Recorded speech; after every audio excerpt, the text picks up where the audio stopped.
Yun. So, good evening sa inyo guys. Ngayon po ay September 16, 2020 at review ulit tayo ng mga stock trendings. So, hindi maganda yung nangyari sa ating index sa ngayon. Bumalik tayo sa 5,946.62 at nag-loss nga po yung index natin ng negative 1.19%. Ayan. So, mukhang hindi maganda yung trading natin for today kasi medyo marami pong nagbagsakan and then nag-akyata naman yung ibang mga penny stocks natin sa ngayon. So, ito po yung mga top trending. Si Surtech, si Dito, Home, Holcim, Merrimart, Ace N, Fruit, si Ma, ayan sinasabi natin, at saka si Ali at ang ating PSCI index naman. Pakibasa po yung ating disclaimer as usual. And then sa mga bago nating kasama, please don't forget to subscribe dito po sa ating Palaboy Trader na YouTube channel. So sabi ko nga sa inyo, i-browse nyo po na maigi yung ating channel dito sa bandang baba. Baka po mayroong makatulong sa inyo na mga topics regarding po sa mga stocks or yung mga ginagawa natin sa investment or trading dito sa ating stock market naman. At dun sa mga kasama natin, so kung nalilito kayo, kagaya ng ginagawa ng iba dito, nagtatanong po sila directly dito sa ating Facebook account na Palaboy Trader or fina-follow na lang po nila tayo. And then, pwede rin, i-browse nyo yung mga nandito sa bandang baba. Baka mayroong usapan dito yung mga kasama natin. Pwede pong makatulong sa inyo. And then, dito din sa ating Facebook page. So, follow mo na lang ako dito guys. Nagpo-post din tayo dito ng mga updates kung hindi ka naka-follow dun sa ating Facebook account. And then, dito naman sa ating Twitter account, i-follow mo din lang ako para sa mga news na nire-retweet po natin. So, ngayon, ang major news natin sa ngayon dito is itong acquisition ni Aritz dito sa Teleperformance Cebu natin. So, mamaya pag-usapan natin kay Ali. And then, yung mga store openings po ni Jollibee naman sa bandang US. So, ito yung Aritz natin. So, ito yung tinatawag nilang Teleperformance Cebu na bibilhin po ni Aritz natin. Okay, so punta tayo dito sa ating PSCI index. So medyo hindi maganda nga at ang dami ko nakita mga malalaking companies natin sina URC, BDO, CSM. So medyo malakas po yung pagbagsak kaya makita mo dito nag-reflect dito sa ating index at nag-loss nga tayo ng negative 1.19%. So anyway, ganun pa rin naman, nasa sideways patterns po yung ating PSCI market. So, mag-i-expect tayo ng mga pullbacks na ganyan pag hindi maganda yung sentiment po dito sa ating PSEI. So, ngayon, dalawang beses niyang niretest yung resistance natin sa RSI 55. Mukhang hindi niya kaya. So, maghahanap ulit ng base ng konti itong si PSEI. So, yung ating MACD, nakabukas pa naman. So, sabi natin, possibly anytime, pwede naman magkaroon ng spike ng prices dito sa ating PSCI index naman. So, wala tayong masyadong makitang negative news na nagliliparan dito sa ating PSCI para maging negative siya. So, ang alam ko lang is ending ng ghost month ngayon, September 16. Pero, dapat nga in-expect natin na aakyat pero lalo naman siyang bumagsak. So, nagtitingin na lang ako dito sa ating COVID cases. So, mataas pa rin. Yesterday is 3,519. So, kung titignan mo, nasa average level pa rin yung daily cases po natin sa COVID-19. So, tingin ko yan pa rin yung isang major reason kaya medyo negative pa rin yung sentiment dito sa ating market. Plus, yung US market kasi makita mo dito, nagre-recover na po sila mula sa kanilang drop down nung mga nakaraang linggo naman. So, makita mo dito, yesterday yung trading po nila dito sa US market, yung ating mga indices, makita mo is green po sila. So, si Nasdaq mataas, 1.21%, and then makita mo dito sa futures mukhang tataas na naman sila ngayong gabi. Ayan. So medyo nagliliparan pa rin yung mga foreign investors dito sa ating PSCI kasi makita mo meron na naman tayong net foreign selling na malaki na naman, negative 843.92 million naman. So patuloy pa rin pong lumalabas yung mga investors dito sa ating PSE market, kaya ganyan hindi po kaya ng mga locals na pataasin po yung ating indices naman. So tuloy natin dito sa global indices. So makita mo yung Europe, green na sila ngayon. And then dito sa bandang Asia, makita mo halos green din naman. So ang nag-red lang dito, nakita natin is si China sa Shenzhen components nila. So makita mo dito negative 1.01%. Pero yung ibang stocks, so makita mo dito, maganda po yung galawan nila ngayong araw na to. Ayan, so mukhang singled out tayo sa buong Asian indices. So kasi medyo malakas yung bagsak po ng ating index sa ngayon. Okay, so bukas sana mag-recover yung ating index kasi wala naman tayong ibang negative news na nasagap. Sabi ko sa inyo, maliban dun sa COVID-19 na steady pa rin, nasa mataas na level po yung daily cases naman natin. Okay, so punta tayo dito sa ating mga top trendings. So unahin natin si Certec, siya po yung nanguna. So maganda yung galaw nitong si Certec nung umaga, umabot siya hanggang 6.37 pero nagkaroon siya ng Dow G. So nag-close siya, green pa rin naman, positive 2.14%. So yan kasi yung optimism, yung pinag-usapan natin kahapon regarding po dun sa pagkakaroon niya ng bagong contract na naman dun sa isang branch niya or rather isang subsidiary niya. So ito yung related nyo sa kanya. Certec takes a piece of 5G rollout in US. So pwede nyo basahin to, galing kay Business Inquirer, related naman sa kanyang pagkakaroon ng contract doon sa isa niyang subsidiary doon sa bandang US naman. So si Kintel USA, so ito po yung nagkaroon ng contract together with, sabi niya, isa sa mga top 5 full-fledged wireless carrier in North America. Ayan, so medyo may nakuha siyang magandang contract kaya nag-spike up po yung prices natin kay Certec. So yun nga lang, medyo hindi maganda kasi yung environment sa PSCI kaya hindi po natuloy yung pag-akyat ng kanyang prices naman. Pero nonetheless, ito pa rin nakita natin sa kanya in the short term, merong possible na spike nga po ng prices itong si Certec natin. Ayan, so medyo malakas yan kasi nagkaroon ng gap up eh. So although hindi maganda yung kandila, makita mo isang maliit na Dow G dito sa area na to, makita mo naman dito sa kanyang volume, malakas po siya. So ibig sabihin, may chance na mag-recover po yung price nitong si Certec natin in the short term at makita mo naman, malakas po lahat ng indicators natin sa kanya. So makita mo dito, pataas yung ating RSI, pataas yung ating MACD, or pwedeng tanggalin to kung hindi ka masyadong sanay. So makita mo dito, merong breakout po ng RSI dito sa mga resistance areas natin. Ayan. So congrats dun sa mga may hawak sa kanya kasi hanggang sa ngayon optimistic tayo sa kanya kasi nagpe-persist po yung news na yun, lumalabas-labas pa rin. So and then makita mo may volume talaga. So tingin natin in the next few days, so maghahanap na resistance dito sa bandang taas po si Certec naman natin. Okay, so good news po kasi yung nasagap natin sa kanya. Next po natin si Dito. So, ang daming naglalabasan ng news dito sa ating social live feeds. So, yung nakita ko lang naman kahapon, yung pinag-uusapan sa kanya is yung news galing kay Manila Bulletin to, yung pagkakaroon niya ng tie-up with Fortinet or Fortinet. So, isang cybersecurity provider na naka-base po sa United States. So, andito yung kwento niya. So, pwede niyong basahin. So, isa kasi ito sa mga kilalang company daw sa bandang US na nagpo-provide nga ng cyber security. Ayan, so sabi nga nila doon sa social live feeds, mukhang sabi nila mukhang itong si Dito natin is talagang seryoso doon sa kanyang gagawing pledge o ginagawang pledge regarding sa pagiging isa niyang internet service provider or as a third telco. So kaya po nagkumuha siya ng isang partner na US base naman. Ayan. So yun po yung nakita natin na nagpiprevail na news sa kanya.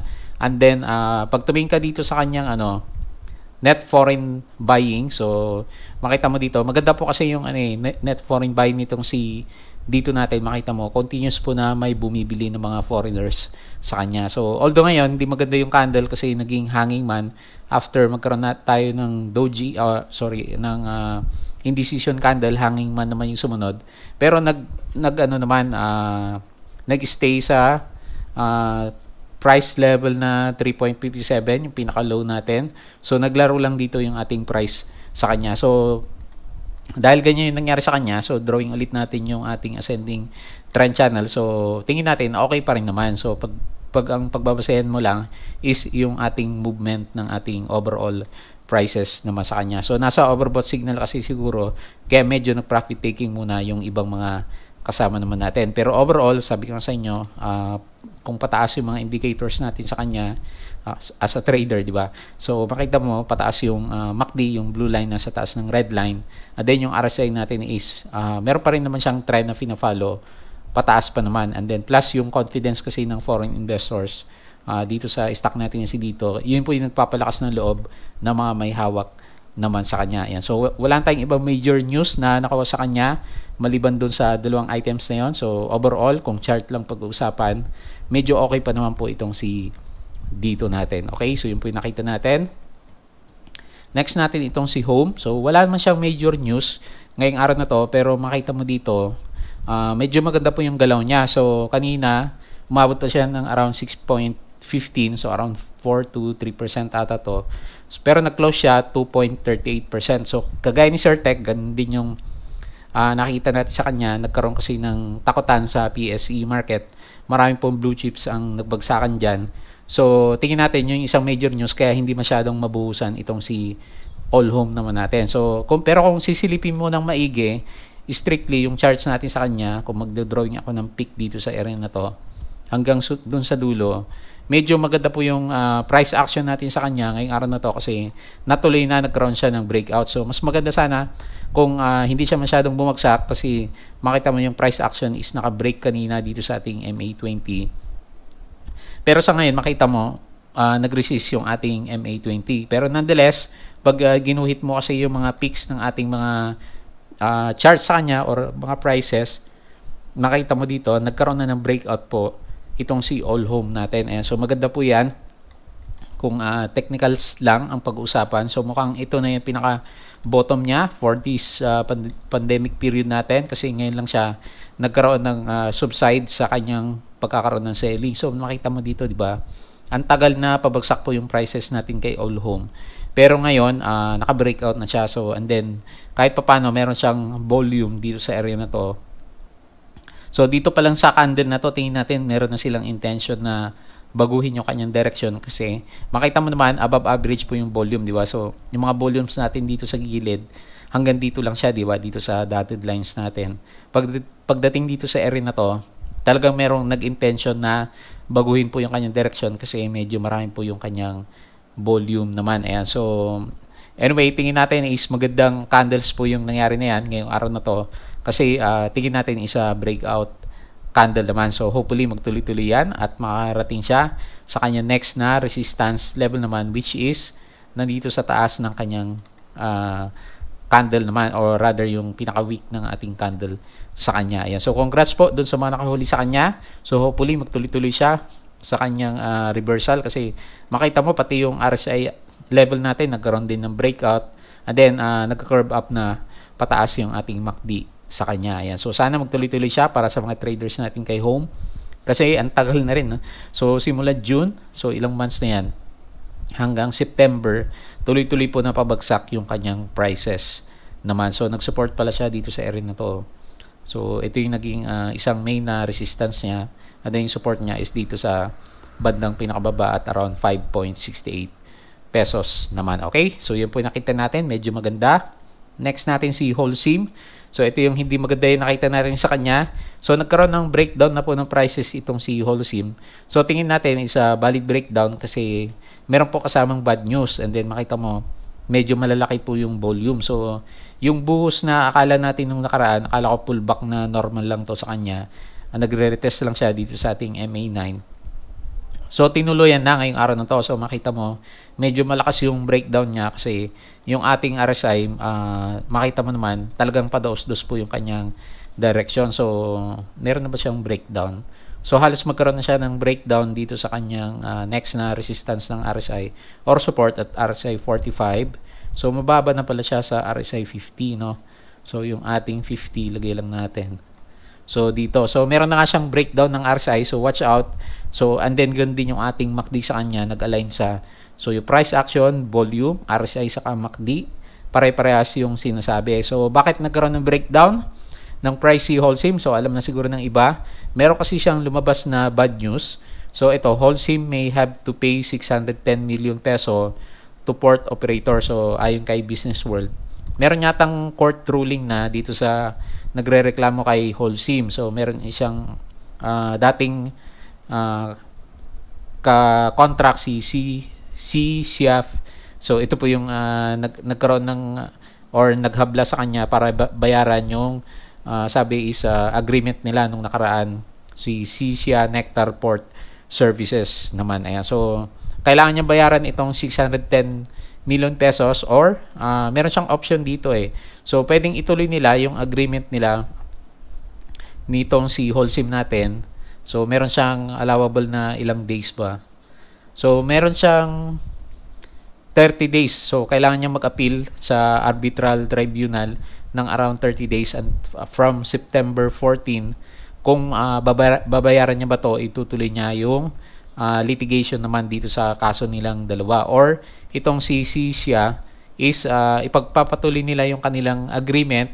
So meron siyang total remaining term of 7 years and 10 months bago niya mabayaran lahat yung pinapabayad sa kanya na around 610 million pesos naman. Ayan, so wala pang update si Holcim, kaya tingin natin kaya bumabagsak po yung kanyang prices naman. So maganda marinig natin for the coming few days na either itutuloy niya yung kaso niya para hindi siya pagbayarin, or babayaran naman niya, mag-a-agree yung kanyang partner na itutuloy na lang yung kanilang original agreement para for the next few years dun hanggang mabayaran niya po yung lahat ng kailangan niyang bayaran. Kasi kung babayaran niya kaagad to, so malaking epekto po sa bottom line ni Holcim kasi panahon ng pandemic, walang masyadong demand sa mga semento.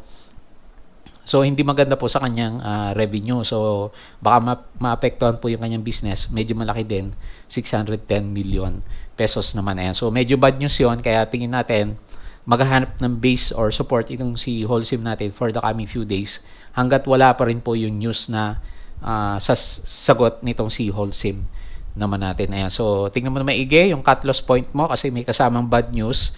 So hindi po maganda sa mga companies lalo na pag panahon naman ng pandemic po natin. Okay, so yun po yung nakita natin. Next is Merrimart.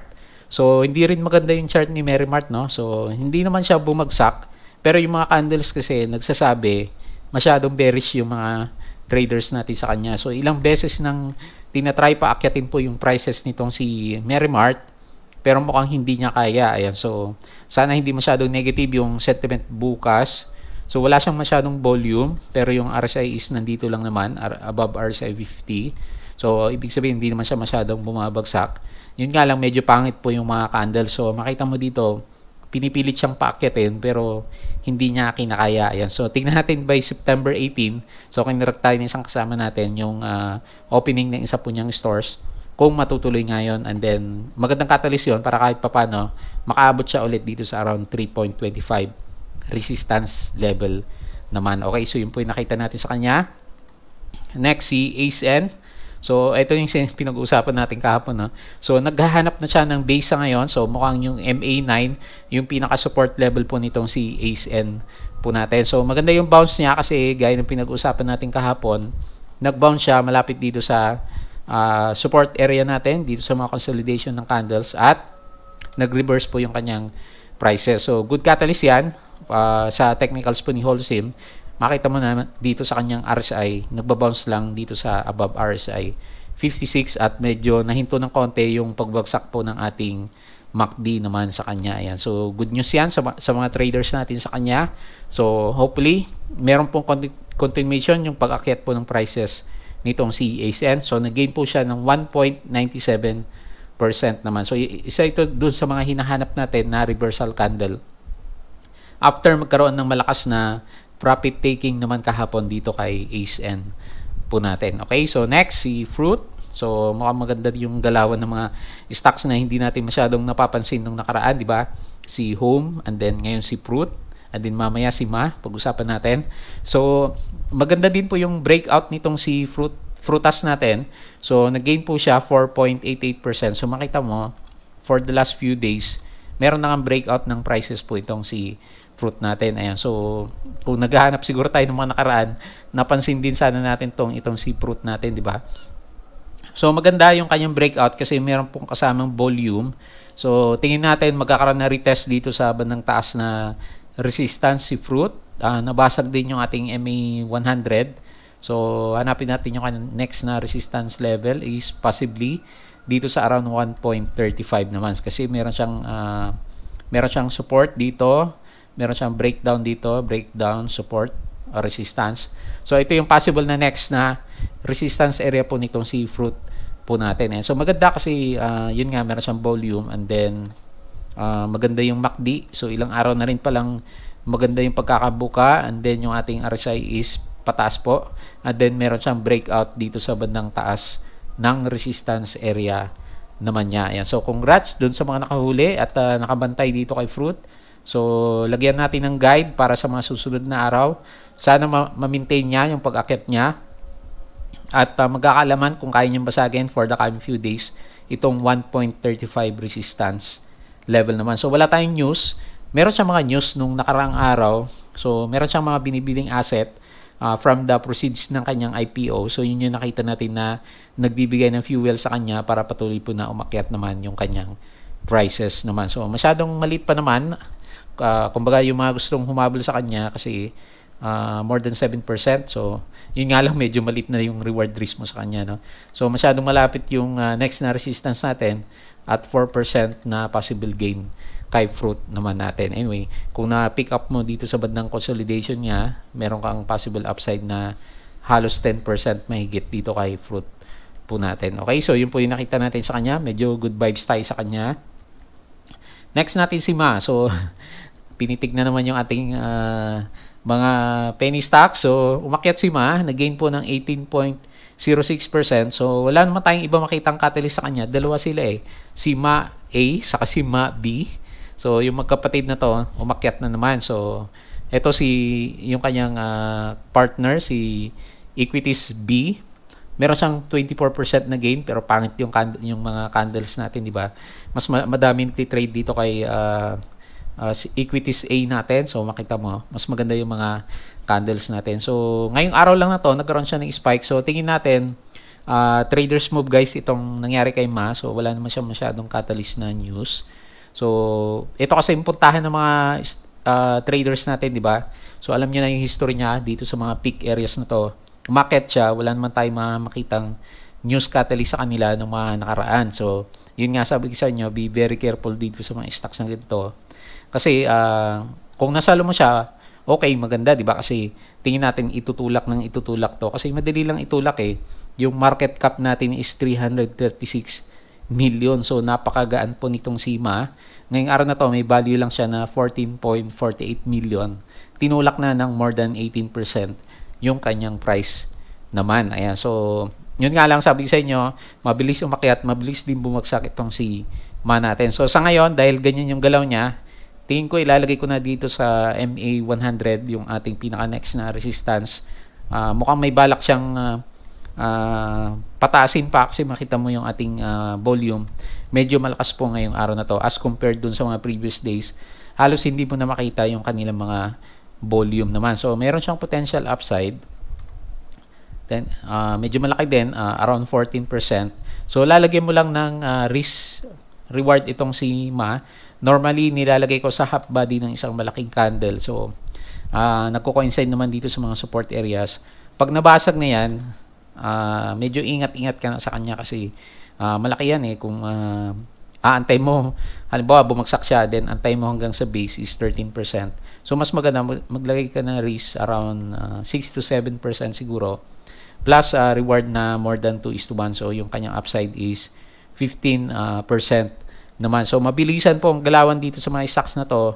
Makita mo naman, ang lalaki po ng mga kandila niya pag nag-isimula talagang umakyat yung mga prices natin sa kanya. So, yung isa pang pinaka main gainer talaga natin ngayong araw na to is si tingnan natin si iRemit ba to?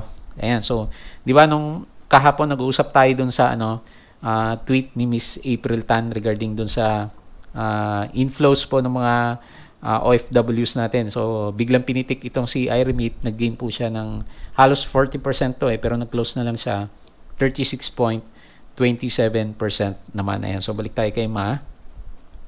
So, for traders game lang itong mga Ma natin guys. So, yun po yung tatandaan nyo. Baka maipit tayo dito pag hindi po tayo nakabantay na nagtitrade tayo sa kanya. Kasi, mabilisan lang po to eh. So, isang araw, mantakin mo, di ba, 20%. Wala namang masyadong catalyst na news sa kanya. Okay? So, yun po yung nakita natin sa kanya. Next natin si Ali. So, nag-trending ito si Ali pero bumagsak naman siya, di ba? Nag-loss siya ng negative 1.56%. So, meron siyang net foreign buying, 34.89 million. Parang si dito din ba to? Tingnan natin yung kanyang net foreign buying ngayong araw na to.